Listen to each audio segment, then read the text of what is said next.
છે। કચ્છ જિલ્લાના ભુજ શહેરના ઐતિહાસિક રાજેન્દ્ર બાગની જાળવણીને અભાવે બિસ્માર હાલત થઈ ચૂકી છે, જ્યાં નગરપાલિકાના વર્તમાન શાસક પક્ષ તરફથી શહેરમાં નવા બગીચાઓનું નિર્માણ કરાયું નથી, પરંતુ જે બગીચાઓ અગાઉથી જ હયાત છે તે બગીચાઓની જાળવણી પણ કરવામાં નથી આવી। રાજેન્દ્ર બાગમાં પાણીના ફુવારા બંધ હાલતમાં છે, જ્યારે બાળકોના મનોરંજન માટે રાખવામાં આવેલો ઝૂલતો પુલ દયનીય છે અને જોખમી હાલતમાં છે। હાલ રાજેન્દ્ર બાગ અને ખેંગાર પાર્ક ઉજ્જડ અને વેરાન હાલતમાં જોવા મળી રહ્યા છે।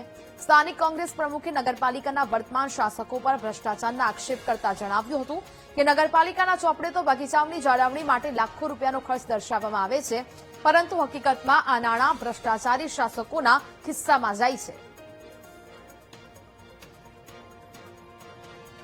આપણે જે બગીચામાં ઉભા છે રાજેન્દ્ર પાર્ક, આજે આખા ભારતની અંદર આવી રીતે તળાવની વચ્ચે પાર્ક હોય એટલે કેટલું સુંદર મજાનો પાર્ક હતું।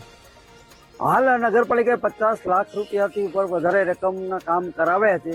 તમે જોવો છો કે આમાં શું કામ કર્યા છે? એમાં કોઈ નવા બગીચાઓ વિકસાવ્યા નથી। જે નવા બગીચાઓ બનાવવામાં આવ્યા છે તે બગીચાના નામે માત્ર ભ્રષ્ટાચાર કરવામાં આવ્યો છે, પરંતુ વારસામાં જે બગીચાઓ આ લોકોને મળ્યા છે એની જાળવણી પણ યોગ્ય રીતે નથી થતી। ભુજનો જે રાજેન્દ્ર બાગ એમ કહેવાય કે ઐતિહાસિક બગીચો છે, જે તે સમયે તળાવની વચ્ચોવચ્ચ એક સુંદર મજાનું ભુજની જનતા માટે આ એક નજરાણું હતું, અને આજે પણ મોટી ઉંમરના લોકો યાદ કરે છે કે આ બગીચામાં કેવા દિવસો ભુજની પ્રજાએ વિતાવ્યા હતા। પરંતુ વર્ષોથી આ બગીચાને જાણે એનું ઓરમાની હાલત આજે એકદમ ખરાબ થઈ ગઈ છે।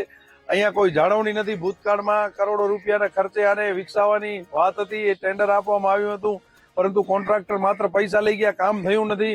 આવનારા દિવસોમાં પણ આયોજન કરી આપણે જે બાકીના બગીચાઓ છે તેના માટેનું પણ એક આયોજન થઈ રહ્યું છે।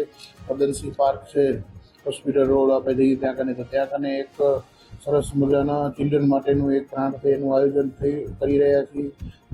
તોરલ ગાર્ડન હતું જે પ્રમુખ સ્વામી નગર મધ્યે, તો એ ભાડા હસ્તક હતું અને ત્યાં કને રોટરીને તે વખતે આપેલું હતું, પણ ત્યાં કને હવે પાછું ભાડામાંથી નગરપાલિકા હેન્ડઓવર કરી અને ત્યાં પણ અમે એક બાગનો વિકાસ કરવાનું આયોજન છે, અને જેટલા પણ બગીચા છે એનું કઈ રીતે આપણે સુપેરે વિકાસ કરી અને સારું આયોજન કરવાનું વિચારણા છે। રાજેન્દ્ર પાર્ક પણ એક ઘણી સમસ્યા છે, ઘણા વર્ષોથી એક પ્રશ્ન છે પેચીદો, તો એના માટે પણ મિટિંગો કરી અને કઈ રીતે એનામાં કરી શકાય એના માટે પણ અમારી નવી બોડી પ્રયત્નશીલ છે।